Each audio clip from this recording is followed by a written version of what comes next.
This is my iPhone screen. 11 months old. No case, no screen protector, not once. It cost me about $1,200 after taxes because I am one of those people who'd buy their phones outright, which I get reminded of every time when the light hits right. Apple says this glass is 3 times more scratch resistant. And I think there's something not right how this was tested. And I think I tested right by accident for 11 months and I want to show you. Here's my iPhone 17 Pro, silver, 512 gigs. And I came from iPhone 13 Pro, so I skipped the 14, the 15, and the 16. 4 years of iPhone in one jump. 3 things I want to talk about it. What they added, what they took away, and the thing that they still will not put in the box. And no, it's not the charging brick. So let's get into it. And yes, I made a whole video about chargers because I am a little bit nerdy about them. I will put the link in the description if you want to check them out. Let me get this out of the way first. This is a fantastic phone. I am going to criticize 2 things later, neither one changes that. The bezels are thin now, like genuinely thin. My iPhone 13 Pro had a notch, and bezels you could land a plane on. This has a dynamic island. Coming off of a notch, that is not a small change. The camera is excellent. It's fast, it's sharp, I never have to think about it. The battery life is way better. The edges got softened. Remember those hard flat rails used to dig into your hand? The screen barely smudges, much less than iPhone 13. And the USB-C. I spent 4 years on Lightning while the rest of the world moved on. 4 years of carrying a second cable everywhere, like a man with a spare tire in his pocket. Overall, this is close to a peak engineering, and I'm not being a fanboy about it. To find something wrong here, you have to go looking. So let us go looking. Quick thing, subscribe. Reading the fine print is my entire job here. My first complaint, and this has nothing to do with the performance. They took away the mood switch. Every iPhone had one from the inception 2007 and all the way to iPhone 15 Pro. A physical switch. You flick it down, a strip of orange appears. And it was perfect. Here's what I miss. I actually could glance at my phone on a counter and know that it was silent. Not unlock it, not open a menu, just look at it. The hardware told me the truth about the software. Now, there's this, the action button. You can program it for anything, and I have set mine up for different ways over the last 10-11 months. It's cool, but I don't use it pretty much for anything. And before you type it, yes, I know, you can set it hold for silent. And it works pretty much the same way. I'm not arguing that. The functionality survived, but not the way that it used to be. You have to ask the phone what state it's in. What I liked was the marriage of the software and the hardware. Look, maybe I'm being nostalgic here, but I just feel like that was a really cool feature to have. Now, here's what I have to be honest with myself. Since then, I keep my phone on silent all the time. Everything goes to my watch or my laptop. So I do not really need this switch, but I still miss it. Those are 2 different things. My second observation, and this one is a little bigger, is the glass. So Apple gave this phone a ceramic shield too, and that's the number that went everywhere. It's supposed to be 3 times more scratch resistant, and they build all the ads around it.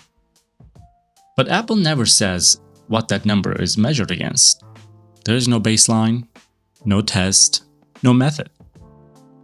It says ceramic shield to front, and that's all it says. So think about every scratch test you have watched. There's usually brand new foam, you drag a pick across it, and you put a number on. And I want to be really clear about here because this is not a shot at people who makes those videos. I watch them, all of them. Somebody destroyed a phone that costs more than my first car so the rest of us could see what happens. That's awesome. That's a real work and I really enjoy watching it. The tests are not the problem. The problem is buildup over time cannot really be measured in one afternoon. It takes several months. Which brings me back to this. No case, no protector, almost 11 months. This is the buildup over time, and here's what it looks like. Here's the strange part. With the screen on, you can barely see any of it. It's a beautiful display, and that's not a sarcasm. Turn it off, put a light on a certain angle, and there it is. Now, let me be fair. As a philosopher once said, the glass is glass and glass breaks. And it scratches too. Look, this is way better than my iPhone 13 Pro. And I ran that one naked too. I can't show you that phone, it's long gone. So take that one as my word, not as evidence.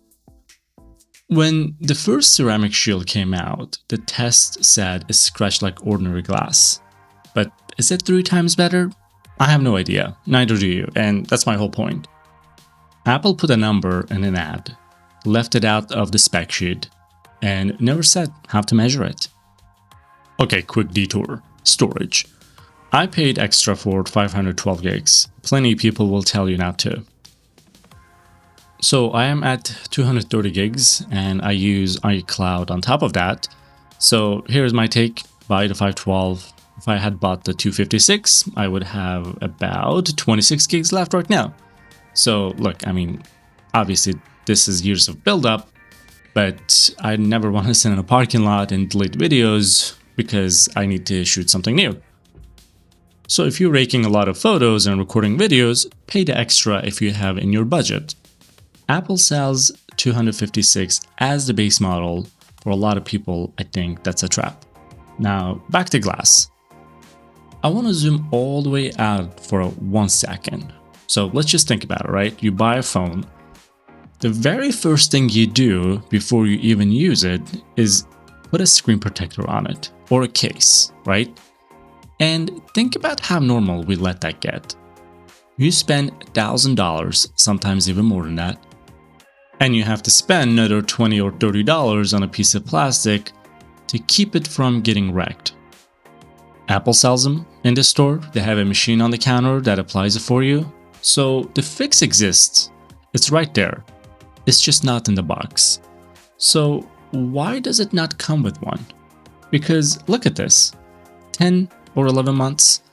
This is what it looks like already. If the expectation is that I keep this phone 2, 3, maybe 4 years, this is not going to get any better. It gets worse every single month I own it. And here's the thing. Screen protectors got good. They're not just scratch protection anymore. Some of them give you the privacy screen, so the person next to you cannot see your text messages. And I think it is continually getting better and better. Now, watch what Samsung did with that exact problem. On the S26 Ultra, they built the privacy screen into the display itself. You heard that right. It's not a film, it's in the panel. You can toggle on and off. You can turn it off for specific apps like banking, let's say. It can kick in by itself when you type a password. So to be clear only, that's only for Ultra. The regular 26 doesn't have it. But my point is, somebody looked at this thing and then they said, we were all solving with plastic, let's try to solve it with the glass. That is a good engineering, genuinely. Credit where it is due. And some manufacturers just put the protector on it before they ship, so it's possible. It's being done right now. Now, I know Apple is not in the business of adding things into the box, rather taking things out of the box. So, charger went, the headphones went away, fine, take things out. But if the answer is that we all buy plastic anyways, then come up with something better. Build it onto the glass or ship it with one on and let me peel it off if I don't want it. Okay, that said, we know iPhone 18 is about a few weeks out. Am I gonna buy it? No. And here's the thing, it's not because anything is going to be wrong about it. Look, my phone battery is at 100%. After all these months, I never used the charging limit, I turned off the optimized charging, and it's still in perfect condition. and I did nothing to earn this. I'm just gonna take a credit for it. I think the leap in this generation with the battery improvement is certainly underrated. I am also running the iOS 27 developer beta on my main phone, which is also my only phone. I've been told that's not what developer means, but that's okay. But the crazy part is that there is no freezing, there is no overheating, this thing runs cool, like, it's awesome.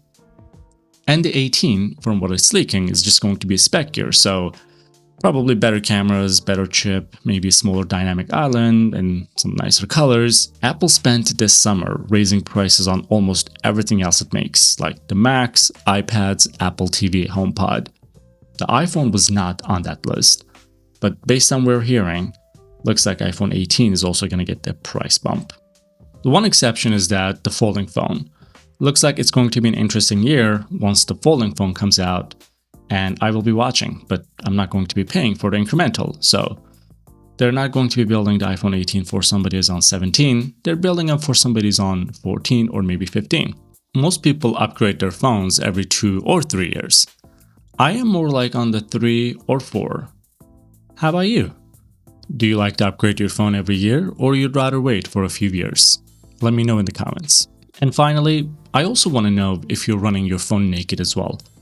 Or is it in the case and a protector before you leave the store? I want to know if I'm being the crazy one here.